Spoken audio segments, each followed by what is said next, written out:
Hi, I'm Erin Leib Smokler, and I teach here at Drisha in the Continuing Education program. This week's Parsha, Parashat Ki Tisa, is largely about seeing. Desires to see, failures to see, prohibitions on seeing, and glorious visions.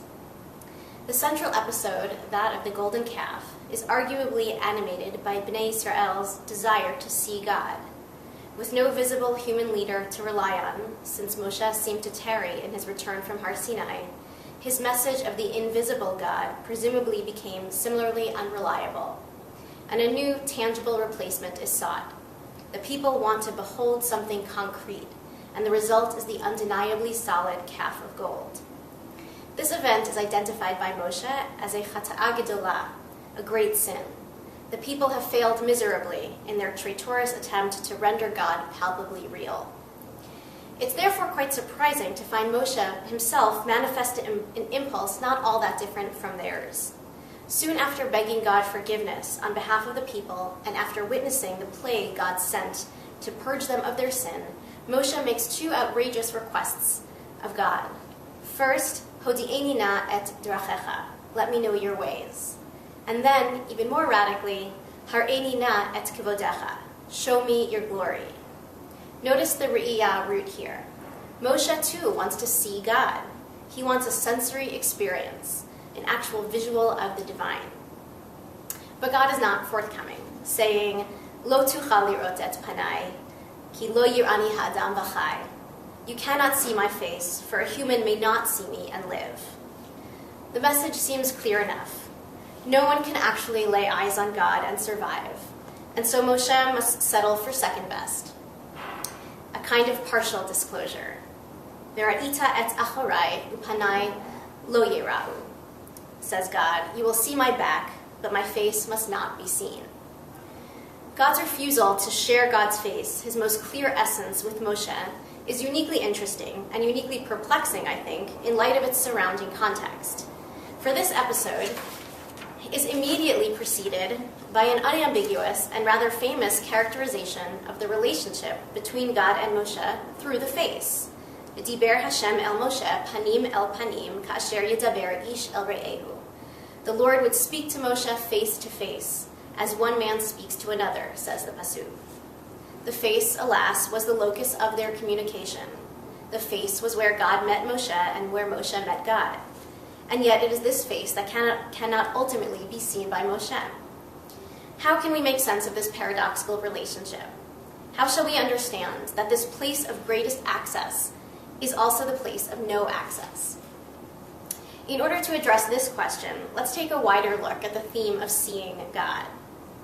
Though us moderns largely assume the impossibility of this task, we need not look too far to find references to its possibility.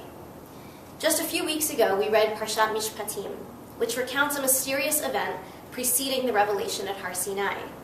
Vaya'al Moshe ve'Aaron v'Nadav ve'Avihu v'shiv'im miziknei Yisrael vayir'u et Elokei Yisrael v'tachat raglav kima'aseh livnat hasapir u'cha'etzem hashamayim latohar.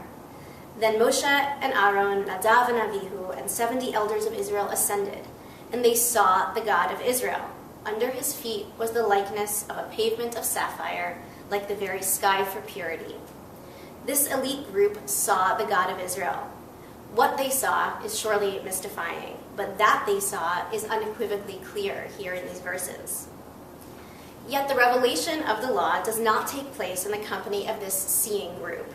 Instead, God tells Moshe to leave them behind and to ascend still further on his own to receive the tablets, the luchot. He does so, entering into the cloud of God. We are told of the vision of those left behind. Umar'eh kvod Hashem ke'esh ochelet barosh hahar le'enei b'nei Yisrael, vayavo Moshe b'toch ha'anan, vaya'al el hahar, vayhi Moshe bahar, 40 yom v'arba'im laila.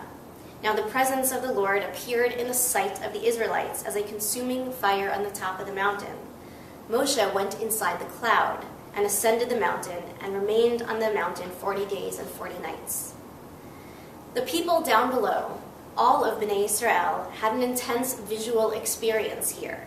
They saw with their very own eyes the mar'eh, the appearance of a fiery God. But notice how different Moshe's experience was.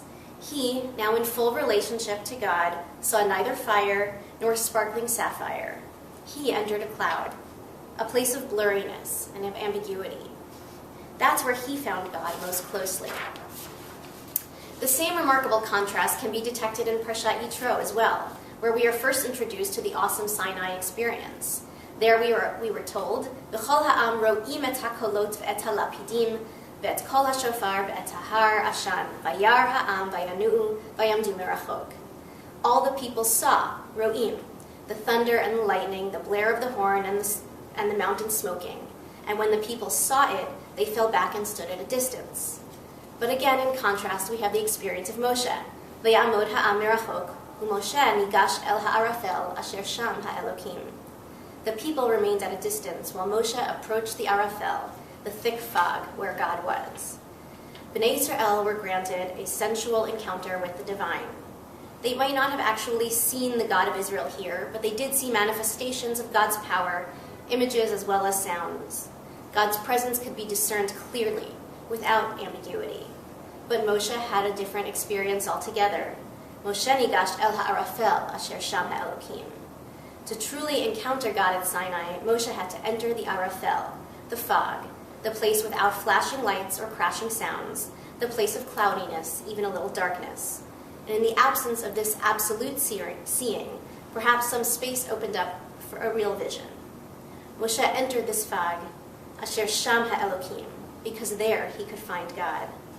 So now let us return to our Parsha, where we are told that Moshe had the most intimate of relationships with God's face, and that he may not see God's face.